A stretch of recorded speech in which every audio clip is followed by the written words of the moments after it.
April 18, 1943. 9:35 in the morning. 25,000 feet over the western coast of Bougainville Island in the Solomon Sea. 18 American P-38 Lightning fighters complete the longest fighter intercept of the Second World War. Their target is a single Japanese twin-engine bomber, escorted by 6 A6M Zero fighters, flying south at 4,500 feet. The bomber carries Admiral Isoroku Yamamoto, Commander-in-Chief of the Imperial Japanese Combined Fleet, and the architect of the attack on Pearl Harbor 16 months earlier. He is the most senior enemy officer the United States has ever attempted to assassinate by name. 2 American captains will fire on his bomber. Both will claim the kill. The dispute will last 61 years. Watch for a U.S. Marine Corps codebreaker named Alva Red Laswell. Watch for a young pilot named Rex Barber. Watch for a sword across the knees of a man in a jungle clearing. Isoroku Yamamoto was born on April 4, 1884, in the small Japanese town of Nagaoka. He was the 6th son of an impoverished samurai family. His birth name was Isoroku Takano. He was adopted by the Yamamoto family in 1916, at age 32. He graduated from the Imperial Naval Academy at Adajima in 1904, ranked 7th in his class of 192 cadets. On May 27, 1905, he served as a junior officer aboard the cruiser Nishin at the Battle of Tsushima against the Russian fleet. A Russian shell exploded near him on the bridge. He lost the index and middle fingers of his left hand. He kept the wound hidden under a glove for the rest of his life. He studied at Harvard University from 1919 to 1921. He took courses in English, economics, and oil industry economics. He learned to play poker. He served as Japanese naval attaché in Washington from 1925 to 1928. He spent his weekends driving across the United States in a Studebaker. He visited oil refineries. He returned to Japan with a permanent conviction that the United States possessed the industrial capacity to defeat Japan in a long war. He spent the 1930s arguing against war with America. By 1939, as the Imperial Japanese Navy began planning for war, Yamamoto's career was endangered by his anti-war position. He was given a sea command at Pearl Harbor Strategic Mirror, the Combined Fleet flagship. He told his Prime Minister, Fumimaro Kono, in September 1940, "If we are ordered to do it, then I can guarantee to put up a tough fight for the first 6 months. After that, I have utterly no confidence." He was ordered to do it. He designed the attack on Pearl Harbor. On the morning of December 7, 1941, the Japanese strike force he had planned struck the U.S. Pacific Fleet at anchor in Hawaii. 2,403 Americans were killed. Yamamoto's first 6 months were as advertised. By the spring of 1942, Japan controlled the Western Pacific from the Aleutians to Australia. On June 4, 1942, at the Battle of Midway, his fleet lost 4 of its 6 aircraft carriers in 20 minutes to American carrier-launched dive bombers. The American success at Midway was made possible by U.S. Navy codebreakers who had cracked the Japanese naval cipher known as JN-25. JN-25 was the Imperial Japanese Navy's primary operational code. It was a 5-digit additive code with approximately 33,000 4-character word groups. It had been partially broken by U.S. Navy cryptanalysts since 1940. By the spring of 1942, the Pacific Fleet's FROPAC station at Pearl Harbor was reading approximately 15% of intercepted JN-25 traffic. FROPAC stood for Fleet Radio Unit, Pacific. Its commanding officer through May 1942 was Commander Joseph Rockefort, age 43. Rockefort was demoted in October 1942 by senior Navy officers in Washington who resented his role in the Midway victory. His successor at FROPAC was Captain William Goggins. Goggins' senior translator was a U.S. Marine Corps lieutenant commander named Alva Brian Laswell, age 38, of Piedmont, Missouri. Laswell was nicknamed Red for his hair. He had spent 3 years in Tokyo from 1935 to 1938 as a language officer. He had married Marion Hoffman in 1932. They had 2 children. On April 13, 1943, at 6 in the evening Hawaii time, the Japanese transmitted a 5-paragraph naval message in JN-25 from Rabaul to its subordinate commands. The message was an inspection tour itinerary for Admiral Yamamoto. It listed his exact arrival times, departure times, aircraft assignments, and escort assignments at 4 Solomon Islands airfields between April 17 and April 20. Laswell received the intercept at Fropak at 1 in the morning Hawaii time on April 14. He completed translation by 6 in the morning. The translated message was hand-carried to Pacific Fleet headquarters at 8 in the morning of April 14. The recipient was Captain Edwin T. Layton, age 40, the Pacific Fleet intelligence officer. Layton walked the message to Admiral Chester Nimitz at 9 in the morning. Nimitz read it. Nimitz looked at Layton. Layton later said the next 30 seconds of silence were the longest of his career. Nimitz then asked, "Do we try to get him?" Layton's reply, recorded in his 1985 memoir, was, "Would say yes, sir." Nimitz radioed Admiral William Halsey, the South Pacific Theater commander at Noumea, at 11 in the morning Hawaii time. Halsey received the order at 3 in the afternoon his time. Halsey signaled approval to Major General Nathan Twining at Guadalcanal. Twining commanded the U.S. 13th Air Force. He selected the unit best suited to the mission. The unit was the 339th Fighter Squadron, equipped with Lockheed P-38G1 Lightning twin-engine fighters. The squadron commander was Major John William Mitchell, age 28, of Enid, Mississippi. Twining briefed Mitchell at Henderson Field, Guadalcanal, at 6 in the evening of April 14. The mission codename, assigned that day, was Operation Vengeance. The challenge was extraordinary. Yamamoto's flight from Rabaul to Balalae airfield near Bougainville would cover 310 nautical miles. The intercept point was 375 nautical miles from Henderson Field. The P-38G1 had a combat radius of 190 nautical miles on internal fuel. The intercept required external drop tanks. Each Lightning would carry 2 310-gallon tanks below its wing fuel cells. Even with drop tanks, the mission required the pilots to fly at maximum efficiency altitude, 50 feet above the Pacific Ocean, for the entire outbound leg. Wave top altitude. No deviation. Radio silence had to be maintained throughout the outbound flight. The pilots would navigate by compass and stopwatch alone. Mitchell calculated 4 legs with 3 turn points. Mitchell selected 18 pilots. 16 would fly the cover formation, defending against 0 fighters. 4 would form the killer flight that would attack the bombers. The killer flight, handpicked by Mitchell, consisted of Captain Thomas G. Lanphier Jr., Captain Rex T. Barber, Lieutenant Besby F. Holmes, and Lieutenant Raymond K. Hine. Captain Lanphier was 27, the son of a senior Air Force colonel, a 1941 graduate of Stanford University. He was confident, articulate, ambitious.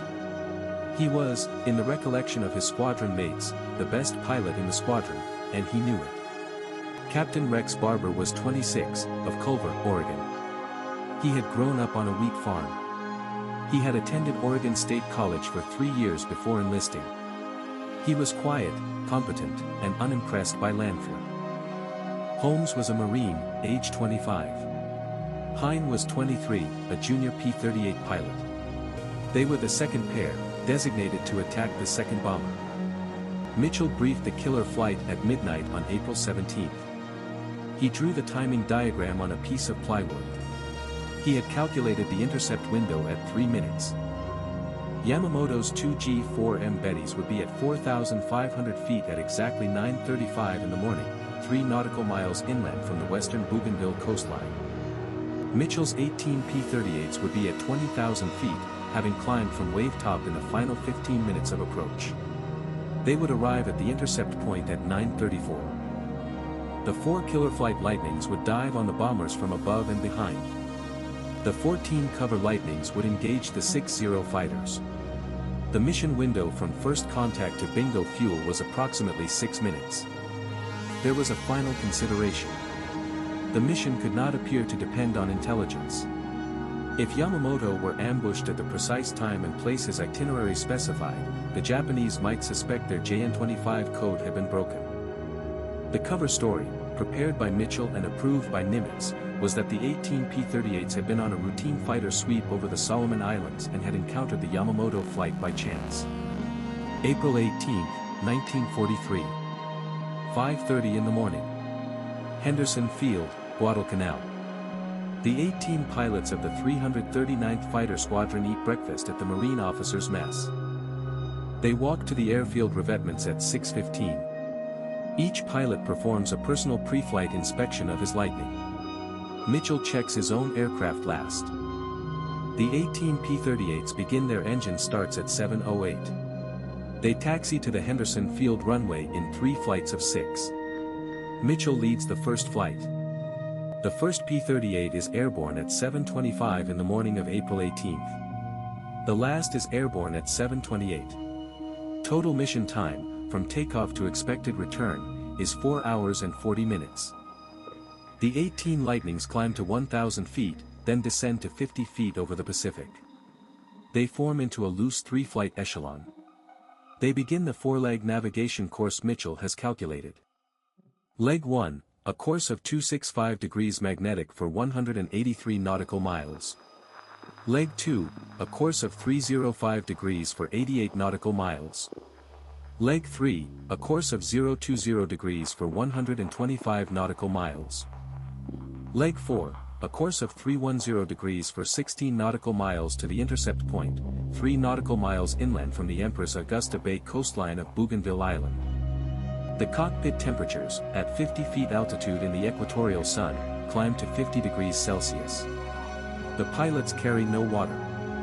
They have been advised against drinking before flight to prevent the need to urinate in the cockpit.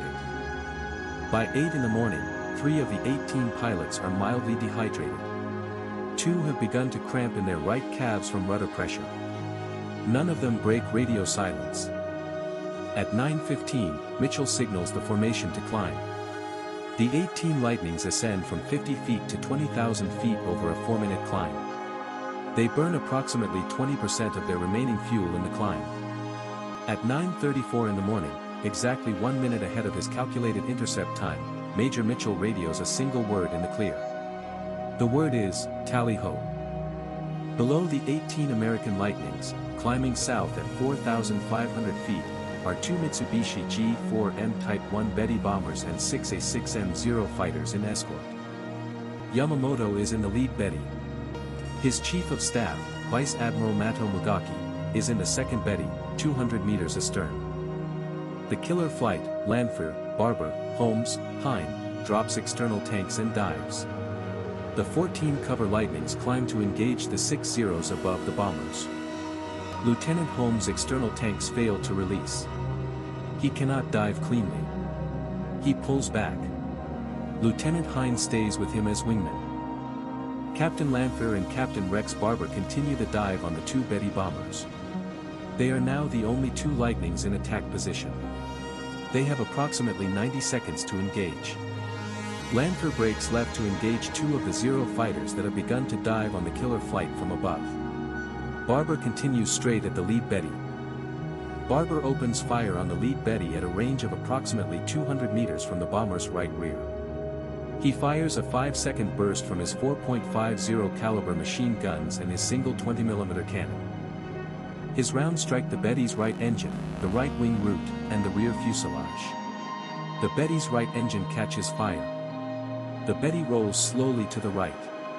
Captain Tom Lanphier, having engaged the Zeros above, rolls back into a steep diving turn and fires on the same lead Betty from a different angle, approximately 15 seconds after Barber's burst.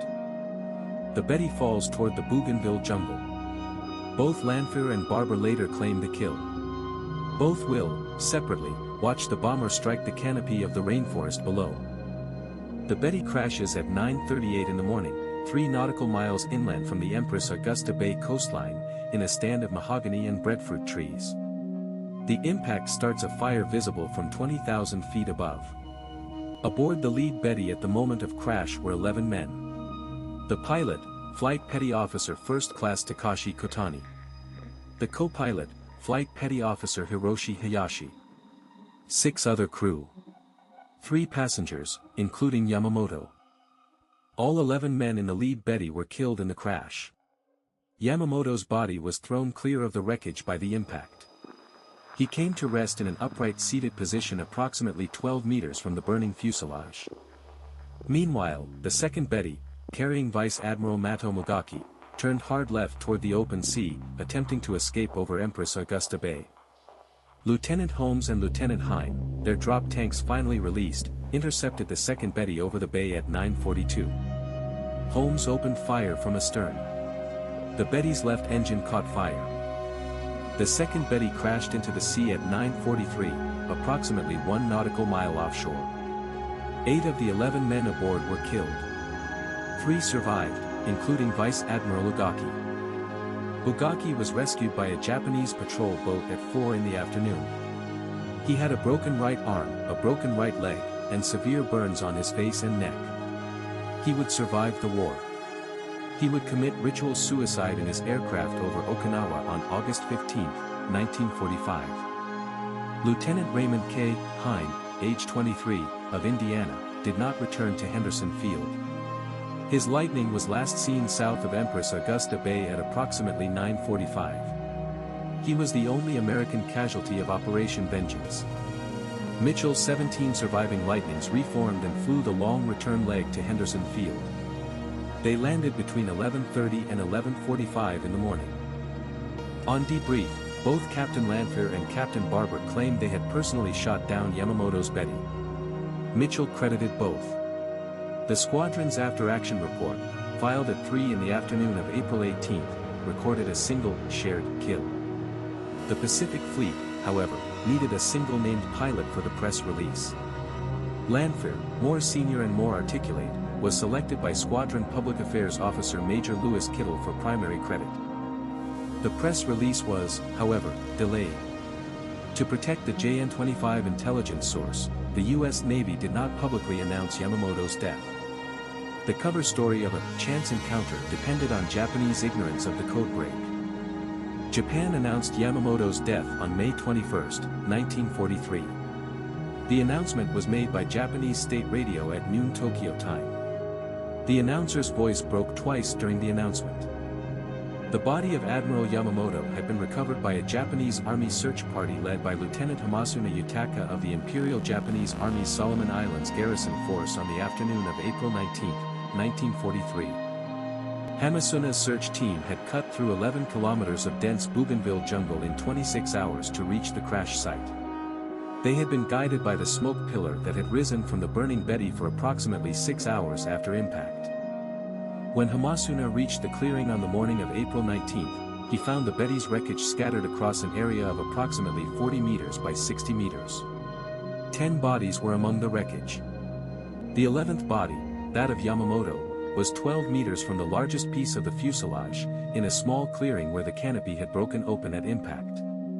He was in an upright seated position. His head was tilted slightly back. He was wearing his Imperial Japanese Navy dress whites with full decoration. His ceremonial samurai sword, an antique blade dating to 1620, was held across his knees with both hands. Lieutenant Hamasuna's after-action report described his condition in the following terms. Yamamoto had been struck by 2.50 caliber rounds. The first had entered the lower left jaw and exited near the right temple. The second had entered the left shoulder near the collar of his uniform. Either wound, by Hamasuna's medical assessment, would have been instantly fatal. Yamamoto's gloved left hand, the hand that had hidden 2 missing fingers since 1905, was still on the hilt of the sword. His glove had not slipped. His grip had held. Yamamoto's body was returned to Tokyo by Japanese flying boat between April 20th and May 15th, 1943. The journey was conducted in stages, with stops at Truk and Saipan. His state funeral was held in Tokyo on June 5, 1943. It was the only Japanese state funeral conducted for a serving naval officer between 1923 and 1947. Approximately 150,000 civilians lined the funeral route. His ashes were divided. Half were interred at the Tama-Rien Public Cemetery in Tokyo. The other half were buried at the Chokoji Buddhist temple in his hometown of Nagaoka, in a plot beside his ancestors. Vice Admiral Mato Mugaki, the surviving Betty passenger, recovered from his injuries. He would command the kamikaze attack squadrons in the final months of the war. On August 15, 1945, the day of Japan's surrender, Bugaki took off from Oita Airfield in a D-4Y dive bomber, in violation of the surrender order, and flew toward Okinawa. He was never seen again. He was 55 years old. The cover story of the Yamamoto shootdown, that it had been a chance encounter during a routine fighter sweep, held throughout the Pacific War. The Japanese never realized JN-25 had been compromised. The Imperial Japanese Navy continued to use JN-25 through November 1943. The Americans continued to read approximately 28% of intercepted JN-25 traffic for the remainder of that period. Lieutenant Commander Alva Red Flaswell, the Marine codebreaker who had translated the original Yamamoto itinerary message at Frupak on April 14, 1943, never publicly discussed the role of his translation in the operation. He was promoted to colonel in 1956. He retired from the Marine Corps in 1958. He worked as a consultant for the Library of Congress's Asian Division until 1973. He died of pancreatic cancer on August 23, 1988, at the age of 83. His obituary in the Washington Post was 4 paragraphs long. It did not mention Yamamoto. Captain Tom Lanphier was the official credited shooter for Operation Vengeance from April 1943 through 1991. He gave approximately 320 interviews about the mission between 1945 and his death in 1987. He left active service in 1946. He worked as an executive at Lockheed and Convair, the manufacturers of the P-38 and the B-58 bomber respectively. He ran briefly for the U.S. Senate from California in 1966 and lost.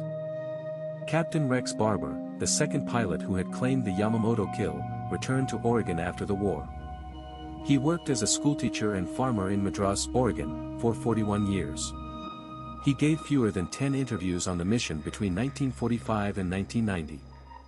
Barber's quiet objections to Lanphier's official credit were known within the small Pacific aviation veterans community but did not reach the broader public until the 1980s. In 1985, the Yamamoto kill credit became a public dispute when Barber's case was taken up by Major John Mitchell, by then a retired Major General, who had been the original mission commander. Mitchell wrote a letter to the U.S. Air Force Historical Foundation in March 1985 stating that the available physical evidence, bullet trajectories and abeti wreckage, witness accounts of Holmes and other surviving pilots, supported Barber as the actual shooter, not Lanphier. Mitchell's letter was read by Air Force historians. It triggered a formal review. The review was conducted by a panel of 9 forensic and aerial combat specialists between 1986 and 1991. Captain Thomas G. Lanphier Jr. died on November 26, 1987, of cancer, at the age of 71. He was buried at Forest Lawn Cemetery in Glendale, California. His headstone, erected by his family, identifies him as the pilot who killed Yamamoto. The U.S. Air Force Review concluded its work in November 1991. Its final report ran to 217 pages. It concluded, by a majority of 7-2, that Captain Rex T. Barber had been the actual shooter.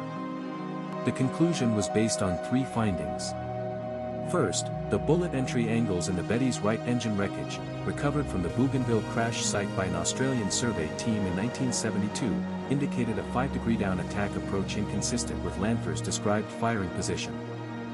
Second, the testimony of Lieutenant Besby Holmes, given to the panel in 1989, stated that he had observed Captain Barber fire on the lead Betty before the bomber began its terminal descent, and that he had observed Lanphier engaging the Zeros at that time. Third, the original after-action report of April 18, 1943, recovered from Air Force archives in 1988, recorded Lanphier's own initial account, in which he claimed to have shot down a Zero and a bomber, but described the bomber kill in terms inconsistent with the Betty's actual trajectory. The Air Force formally adjudicated the credit on November 15, 1991.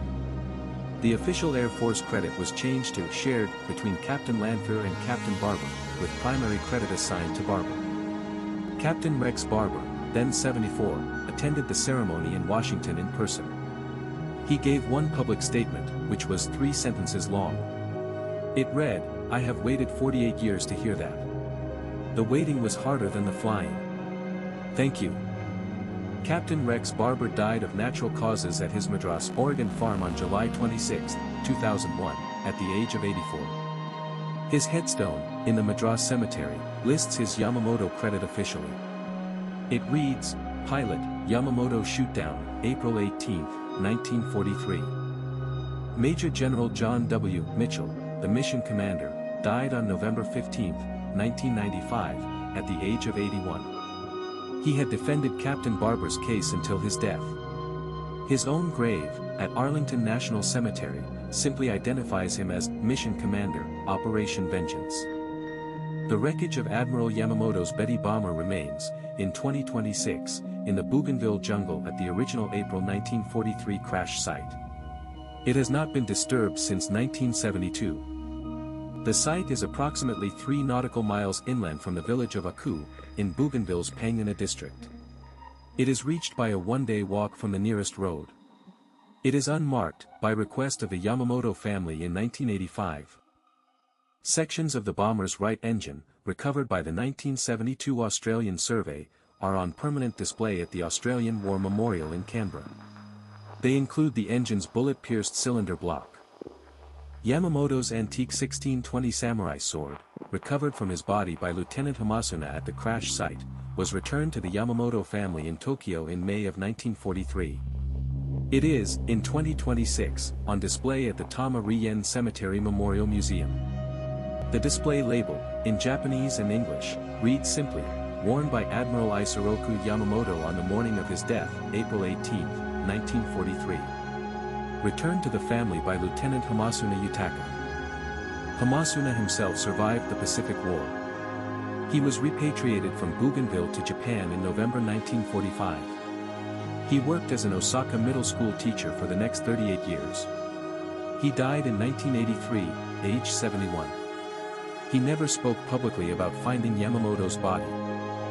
Lieutenant Raymond K. Hine, the only American killed in Operation Vengeance, was never found. His name is inscribed on the tablets of the missing at the Manila American Cemetery in the Philippines, in alphabetical position H. His mother, Mrs. Mabel Hine of Indianapolis, lived until 1979. She received a letter from Major General Mitchell every December for 36 years. The letters were short. They thanked her for her son. What Operation Vengeance asks us, 83 years after Major Mitchell's 18 Lightnings flew 700 kilometers in radio silence to a single point in the sky over Bougainville, is the same question Admiral Nimitz asked Captain Layton on the morning of April 14, 1943. The question was, do we try to get him? Layton answered yes. The pilots flew. Yamamoto died. The 61-year credit dispute was finally resolved in 1991. The mathematics of the operation, 18 American pilots, 345 hours of training, 1 decoded message, 2 bullets, 11 dead Japanese, 1 missing American, has not been improved upon by any subsequent Allied targeted kill mission of any war. It was, in the language of the Defense Intelligence Agency's 1991 review, the most precise and most efficient targeted kill operation in the history of the United States military. The same review concluded the operation could not, with currently available technology, be repeated. The targeting margin was too small. The radio silence was too long. The code breaking was too lucky. What replaced it, in subsequent decades of American targeted operations, was satellite intelligence and standoff weapons. The pilots came home in 2026 because they did not, in most cases, fly the missions. The drone cameras did.